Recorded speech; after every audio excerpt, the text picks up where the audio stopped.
This is the Rugby Odds, where an unlikely pundit panel of a wordsmith, a WWE legend, a rugby star, and a supermodel scour the globe, seeking best bets and bad behavior. Are you not entertained?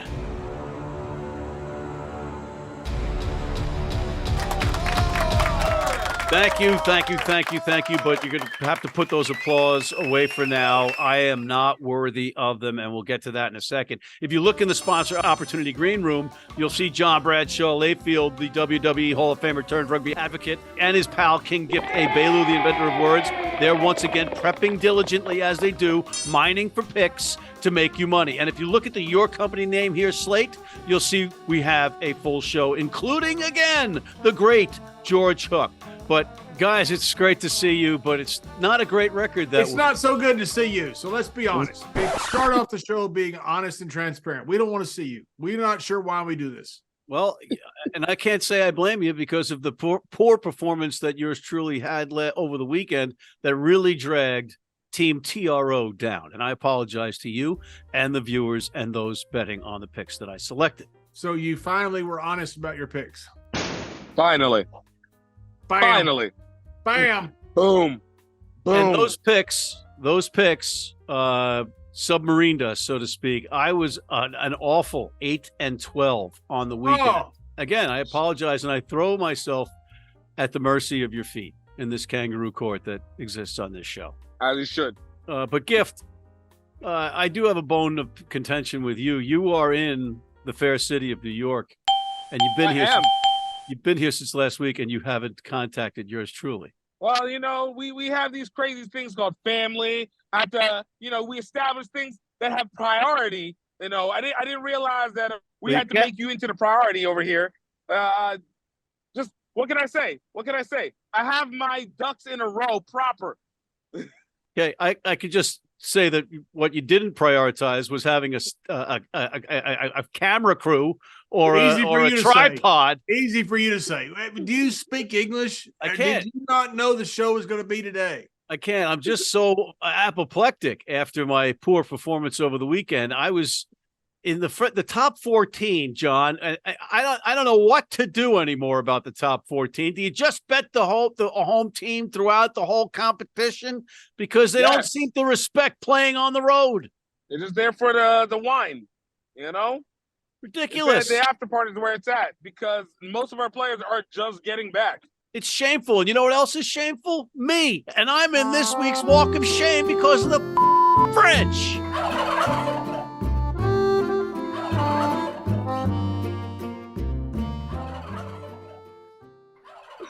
That's not very nice. That's very, it's like a Franco-phobic type of response. That was not nice. Right? Franco was in Spain. Shame.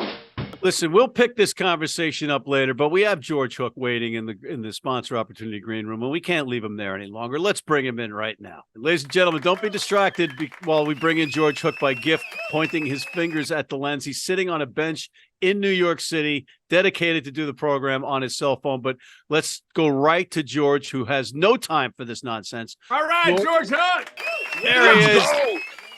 I used to stay in a great place at 75th and Central Park West. It was owned by some millionaire guys who took I shouldn't say take a fancy to me because you might get that wrong, but they used to let me stay there. Right. It was really gorgeous, The guy was gorgeous, or the hotel? The apartment was pretty wanted sweet. to sort that out. All right, George, that aside, and memories aside, and Gift shaky camera aside, George, take us away. There wasn't a lot of good rugby on, really. I watched intermittently. Like the Welsh clubs are so bad. I mean, it's hard to watch Leinster put 50 points on the Welsh guys.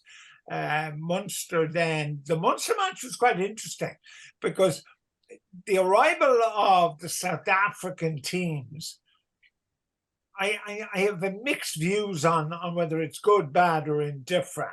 But The Munster Stormers match was pretty good, which will bring Mr. Layfield in a minute. But like this week now, we're beginning to see the full return of the international players, you know, and obviously, and it may well come up in conversation, Leinster-Munster this weekend in Lansdowne Road is going to be something special, I would think. Well, let's throw the script out the window and damn the teleprompters. What's your view of this Munster-Leinster matchup in Dublin?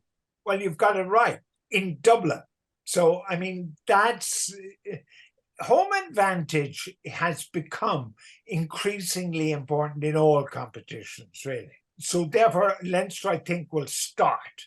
The fact that it's in the Lansdowne Road, as opposed to the Royal Dublin Society in Ballsbridge, which has a capacity about 30% of Lansdowne Road, they're expecting a big crowd, and they'll get a big crowd. They're ergo atmosphere. So you're going to have this match between Munster and Leinster, which goes back, you know, well over a century, and it's pretty special. I still fancy Leinster. I mean, Leinster are very good, although the latest news is that the South African coach isn't going to be in Ireland in time for that match because, as the press release stated, he is fulfilling commercial obligations for Rugby South Africa. The important thing for Niemba is that he delivers over the long term. Now, I mean, even if he did arrive at time, what was he going to do for next weekend? Sweet FA. John, you're fully on the Leinster bandwagon. What did you observe last weekend? I observed what George was talking about, the internationals coming back, and it's the disproportionate effect that they have on their teams. Because you have to understand, when you get guys back in the internationals, they aren't just coming in from the season. They're coming in from the Rugby World Cup. So it's not like you have a star player that's just starting to play the season and you got to work him in. He has limited minutes. These guys are in the best rugby shape of their lives. It's just one thing which sadly I omitted. We talked last week about the number 10, and I mentioned that I thought Crowley was going to be a starter. Now, young Prendergast, who's come straight from the Ireland under-20s, played last weekend. Now, it wasn't a big contest, you know, there wasn't much opposition, but he looks like the kind of fly half that A, isn't afraid to try stuff, and B, very quickly established a relationship with a key guy, i.e. Ringrose in the center. Yeah. And you know what? I'm looking at that lineup and I'm saying, wow, he is playing amongst some really, really good players. John and I were talking off camera about having the bench that they had in that match ahead of the Munster match. It's just amazing the depth that Leinster has, and perhaps future players for Ireland coming on, like you just said. Gift, anything for us? I mean, look, I feel like this was the weekend where legends start kicking off. For me, there was the one, college football, LSU, 8 touchdowns, 500 yards, Jaden Daniel. And then on the other side, we had Sia Khaleesi kicking off this campaign, Rossi 92. And where are they at now? Number 2 over Stade Francais. Hey, I mean, It's a weekend of legends coming back. Okay, he didn't play, but you're gonna, you know, he's in the stands. You're gonna say that that's the effect that he's got. He's that grand. Exactly. He put on the jersey. Rossi 92 already knows you have a legend entering into the building. All right, fantastic. And we have a whole show ahead of us, but we have to take a quick break right now. We'll be right back. Need a great price on a new vehicle? Sheehy makes it easy. Easy Price shows you our lowest prices on the Mid-Atlantic's largest selection. Find your best price online or at any of our 31 dealerships. It's easy at Sheehy. Sheehy.com. We're New York Sevens, you're watching Rugby Wrap-Up. I wanted to salute the coolest Sevens tournament on the planet, the New York Sevens by the New York Rugby Club. They've been around since 1929. The tournament's been around since the late 50s. It doesn't get better than New York City and Sevens. Get there if you can. Randall's Island. There'll be 100 teams, male and female. Great competitions, great fun. And if you can't get there, watch it on the web. You're in New York City and want to watch some great rugby, have some great food, and some great times. Go to the world's best rugby pub, the Pig and Whistle on West 36th Street.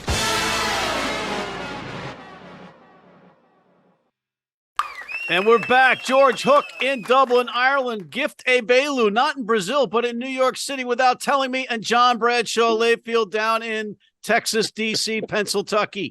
George, we got some questions for you. We're dying to hear some actual answers of somebody that has a brain in their head. John, why don't you go first? George, you mentioned about home field advantage. You can look at the top 14. Home field advantage is absolutely massive. This weekend, you're going to have games in Ireland, Wales, and Scotland. It's going to be about 40 degrees and rain. Not a ton of wind, but it's going to be cold and rainy. You're going to have games down in Pretoria and around Sun City that are 87 degrees when they kick off the ball. How much does that affect your team? And especially as if you can quantify it as how many points it would go for the spread. Is it like 4 points, 5 points? Generally in America, NFL games, they'll give you 2.5 points for the home team. How much does travel affect the traveling team in their first game when they go to a complete different hemisphere? Well, the thing just on the question of phraseology here, which is actually quite important. By and large, when we talk about the top 14, we talk about the French Championship. So therefore, if you want a discussion about home advantage in France, then, I can really give it to you. Once upon a time, people went to Lourdes on crutches to get cured, and they went to Lourdes to see Lourdes play in the first division of French rugby. And even then, and that's 70 years ago, a home advantage counted for everything in France and still does. They just don't travel. On the other hand, the European teams are now incredibly sophisticated with travel in terms of how early they go down there. The change really almost doesn't matter. The modern day rugby player, has an incredible amount of frequent flyer points. Where home advantage is now important, and that's where your whiz kids can help you in terms of betting. If you're away to some incompetent Welsh team, then the chances of the Welsh team winning at home are probably not great. On the other hand, strangely enough, particularly in the case of Edinburgh, the Scottish teams are doing well at home. And despite John's extraordinary affection for Zebre, like they're playing Stormers this weekend in South Africa, and you can forget it. All right. The last time Italy won 3 in a row was when the Lions beat the Christians 3-0. All right. Well, that takes a question off. But hold on, before we go to Gift, 2 points I want to make. A, all of that travel and current travel, sponsored by Irish Rugby Tours with George Hook. Don't hesitate to call him because it's not just rugby and it's not just Irish. And George, John is getting at, he thinks these athletes have so many distractions in places like Cape Town that they could be swinging up the chandeliers on the beach drunk all the time. Is that the case with today's professional rugby athlete? In my mouth. That is not true. I know you're sitting there. He's typing me in the private chat here. That's not what I asked him. I'm not typing anything. What's the average age for a professional rugby player? Certainly under 30. I'm probably more like about 26. Do you seriously think that, he's saying the rosary in his bedroom for Call me naive.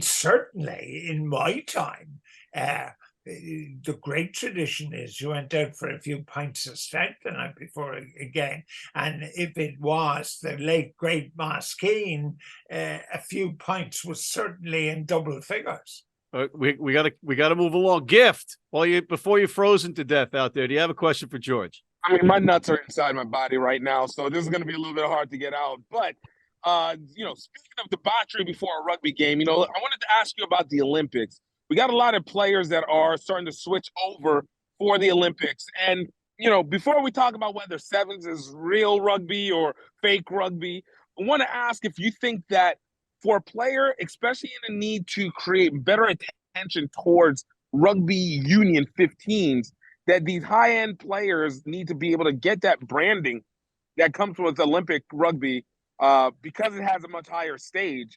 Do you think that it's a problem that players are switching over at this point? Or do you feel like there is a chance that this could actually play advantageously towards the bigger picture for rugby union, maybe bypass some of World Rugby's lack of marketing? Well, that's a great question. It really is. Because when you say players, I mean, at the moment, we don't know too much about players.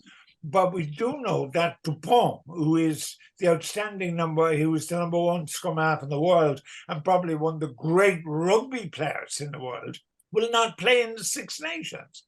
I have never heard in my entire life watching this game a player declare 3 months before the Six Nations, I'm not going to play because they're going to be doing something else. Now, in his case, the something else is the Olympics.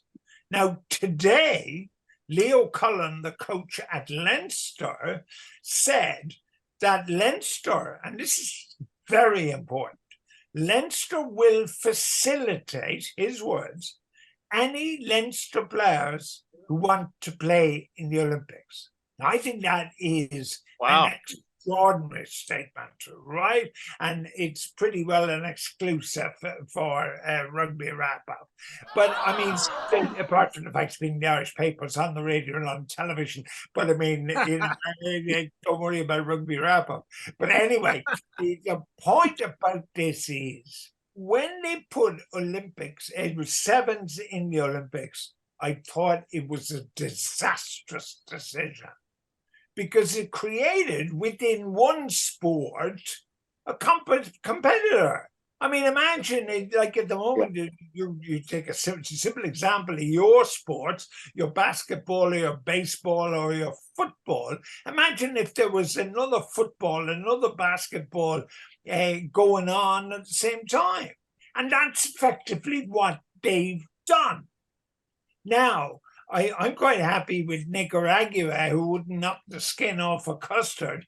I'm happy with Nicaragua getting to the Olympics, do fairly well, or Portugal, or Poland, or, Hong Kong. I don't mind.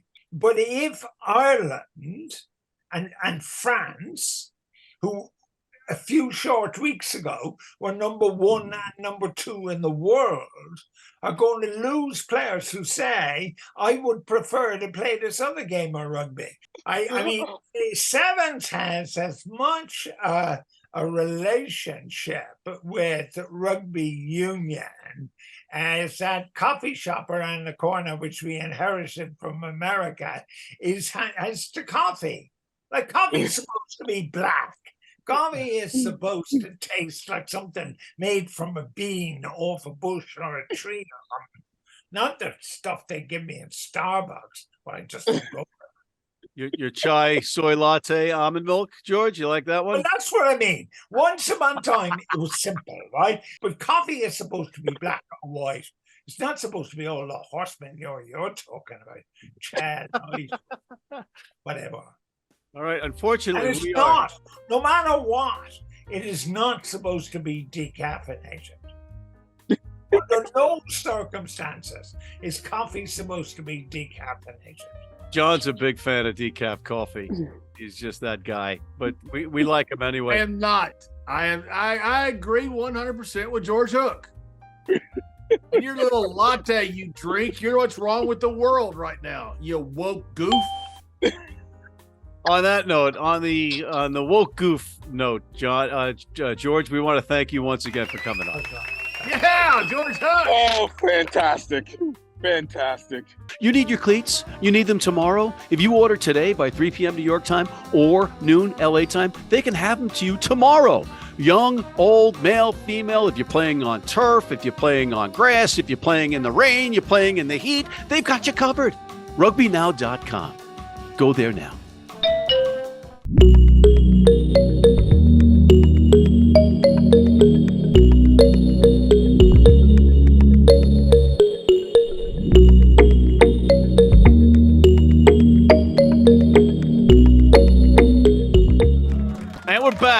great was George Hook, guys? Fantastic. George Hook He is likes the my best. questions more than yours. Okay, let's move along. John, I want to piggyback what we were talking about with the travel, because you did bring up, shockingly, a very good point. I don't know who gave it to you or who wrote it down for you to read on the camera, but should there be a travel handicap, for like going to South Africa or going to the Northern Hemisphere if you're one of the South African guys, and or the top 14? See, in my opinion, there has to be. You look at NFL handicaps, which is a comparable as far as scores, as far as rugby. So the points be about comparable. You look at a home team, usually it's about 2.5 points. I think you would get the 2.5 points, but these teams are now traveling to a different hemisphere and a complete different weather system. So you're going from really bad weather right now, at least in the British Isles, all the way down to South Africa, which has fantastic weather right now. And it's also actually pretty warm down there. And you have these guys who have been stuck in this winter are now all of a sudden in summer. To me, you have to have a handicap that is higher than what the NFL would put in place for like 2.5 points. I think it's more like 4 or 5 points that you would put to the home team on the first week they travel. Now, not the second week. So Connacht has already been down there 1 week. I think the second week, that's taken off. Now it's just a home field advantage. But I think that travel, it has to be. These are big guys flying a long, long way on commercial airlines for the most part, that it has to have an effect on the visiting team. And what about the top 14? Because the French teams on the road are confounding. You have teams that should absolutely decimate the home team where they're going to play. And you saw last weekend that was not the case. Yeah, so I tell you how you should handicap this game. You should handicap the game as if it's in a vacuum, and look at these two teams, whoever they are, which team is better, and what point differential would you give that team? But then I think you should add 5 or 6 points, and that many 5 or 6 points to the home team in France, to that handicap, and that gives you your line for the game. And the way you look at a game to see if you want to bet it is look at your line and then look at what the sportsbook put out. And if there's an advantage there, that's when you make the bet. I think 5 or 6 points is legitimate for a home team in the top 14 in France. But now remember, the sports books are already baking that in. So what you need to do is have your own line that you look at these two teams in a vacuum. Who's better? This is the point differential. Then add 5 or 6 points for the home team. And of course, you got to weigh in lineups, which we do later on in the week after the taping of the show. Yeah, and the way the lineup is, you put a point value on great players. So if you have a player that's one of the best in the world, you might give him 2 points. If you point a player that's average, be 0. So if a player is out, you take those points away for the player out that's a great player, or add if the player's back. This is stunning. This is stunning that you are this is season 3, episode 41. And you are making some sense. I am absolutely stunned. And it's a champ. The champ always makes sense. It's you're not listening, but you're not here. Champ's always dropping jewels. Bam! I know we're on a roll, but we have to stop and pay some bills. We'll be right back.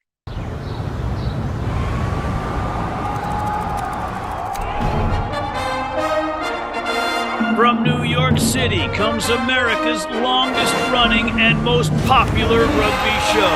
The biggest names in Major League Rugby, MLR highlights, and big match previews. Rugby Wrap-Up presents MLR Weekly, made in New York City.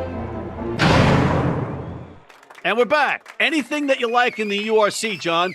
Stormers got quite a good team. I'm going to take the Stormers, who are getting 4.5 points against Cardiff in Cardiff. Bad weather, but I'm picking the Stormers.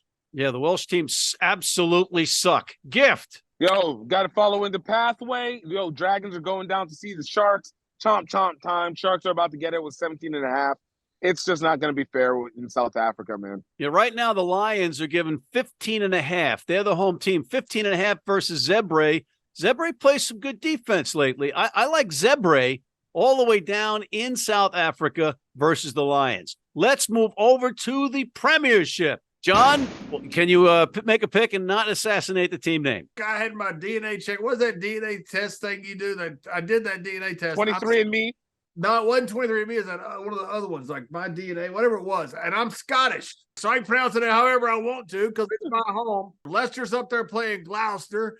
And Leicester last week I thought looked fantastic. They looked like they were scared they were going to lose. Why they're kicking so much.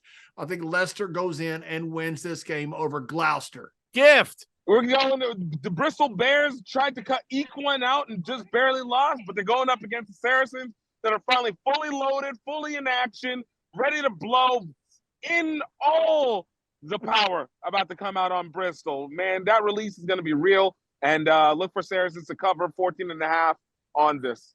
I like Exeter laying 7.5 versus Newcastle. And I'm also going to give you Bath. I'm taking Bath with the points versus Sale.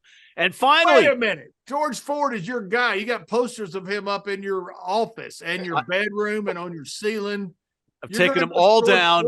I've taken them all down and put up Finn Russell signs and photos. Okay. I bet you are. You can be Finn Russell too, is the one I'm looking at right now. Let's go to France, to the top 14. John. I'm going to pick La Rochelle with Ronan O'Gara to go into racing and win the match. Gift? Look, I'm about to follow the trend of French rugby. All day at home, protect this house because Stade Francais is about to get a double loss in back-to-back weeks against Pau on 6.5. Wow, okay. Pau, of course, was very disappointing on the road last week. The road, the key term. All right. Okay. All right. So if you're going to go that way, I'm going to go the other way. I'm going to say Claremont getting 14.5 from Toulouse is too many points. Even though Claremont's on the road, I haven't learned my lesson. I'm going with Claremont with the points. Picks of the week. John. Connacht has been playing close, win or lose. They're getting 13.5 points. They've been down in South Africa for a week already against Vodacom. Give me the 13.5 points and Connacht to cover, probably not win against Vodacom. The Bulls, for those that don't like corporate names. Gift. Man, look for the Italians to start to rise up a little bit. Maybe not get the win, but rise up. Bennington going up against Edinburgh, looking for them to cover the points, at least make the points, not to get the win, but cover the points under 10.5. That's being presented to them. Good pick. Good pick. I'm going to go with the road team, Ulster in Glasgow. I know it's a tough trip. It's not really, though. It's not that much of a tough trip. I know that Glasgow is playing well. Ulster looking for that respect on the road. 6.5 seems a lot to me. I'm taking Ulster. Don't come to Scotland looking for a win. All right, let me tell you that right now. You can tell Irish and St. Patrick and all your snakes and everything else to stay on the Emerald Isle. Stay out of Scotland.